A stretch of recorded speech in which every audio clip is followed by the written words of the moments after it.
Hello everyone. In this video, I'll be talking about my trip to Qinghai this past fall with the Alliance for Global Education Beijing Popular Culture Program. I'll highlight some of the cool places you guys will get to visit when you enter the program and hopefully gain some appreciation of this trip in the northwestern part of China. Our first stop is in Xining, the capital of Qinghai, where this mosque is located. This area is largely populated by a Muslim minority group, and I think this mosque is one of the largest one in this area. And we were able to talk to imams and the local leaders there, which was great. Um, we were also able to walk around the market area, and here you can see on this picture that some guys butchering some meat. We were also able to see a bunch of stalls that were selling different kinds of bread, and this thing, which I wasn't very fond of actually. It was just sort of tasteless and sour, so I'll leave that up to others. The next place that we'll be visiting is the Tu Village, which is another minority group here in Qinghai, and really cool place. When you enter, you'll see that they'll offer you a scarf for good luck, and also offer you alcohol before you enter, because apparently that's a tradition that they have. There's also this playground thing that they have, which was also cool, and yeah, we were able to have a lot of fun with that. And then these are the huts where the restaurants were located, and I guess some of them lived there as well. We went into one, and that was a restaurant, and they welcomed us, and they started singing while we were eating, and also offering us alcohol. Once again, I guess they like to get drunk. Um, and then there was a museum inside of the village, which was also pretty cool, which was in honor of the history of the minority village from way back. And we were also able to see some plays that the minority village members prepared for visitors, and that was also real cool. And this guy was wearing a really cool costume, and it was great.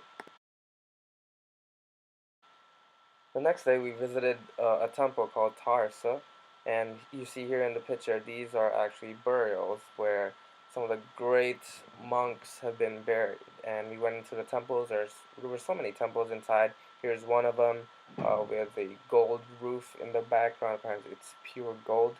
And we were also able to grab lunch with one of the monks who lived in the temple, and he was a doctor.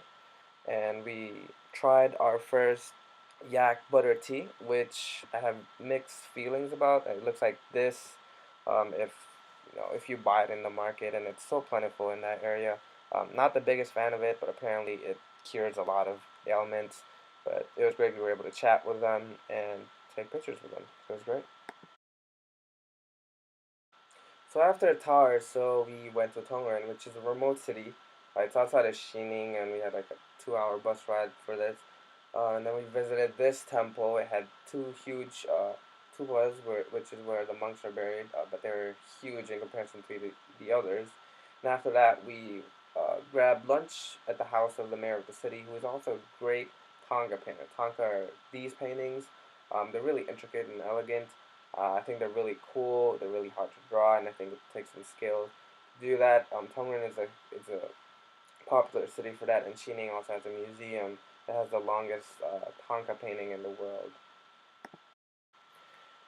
After touring a bunch of temples, we were also able to become a farmer for a day, because we went to a remote rural village. It's a farming village actually, and we were able to pick some potatoes and help them out with their harvest, and we were able to cook the potatoes. We also had lunch there. It's a great opportunity if you've never had a chance to do this before. If you live in a big city, I was I had the shovel the entire time, and it was great. Um, Never had the experience because I live in Chicago, and something to look forward to. After that, we took a trip to Qinghai Lake, where we took a bike ride, and that was a really long bike ride. It was beautiful in there. We went around the lake, which was around 15 kilometers. We were able to see some wildlife. There were actually goats. I think they were being pastured though, so they weren't exactly wild, but we were racing everyone. It was great. For those of you who can't ride a bicycle, there's also the bus, which was the case for a couple of people on our bus, which was also a great way to just enjoy the view.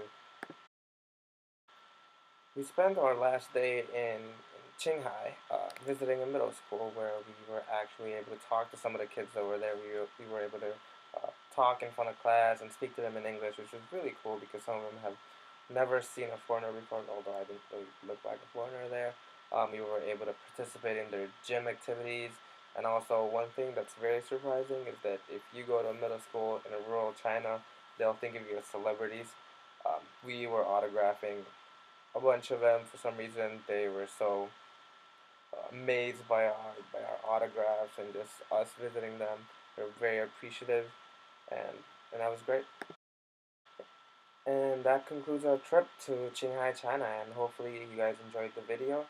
And hopefully you guys will get the chance to immerse yourself into rural China and have this once in a lifetime opportunity.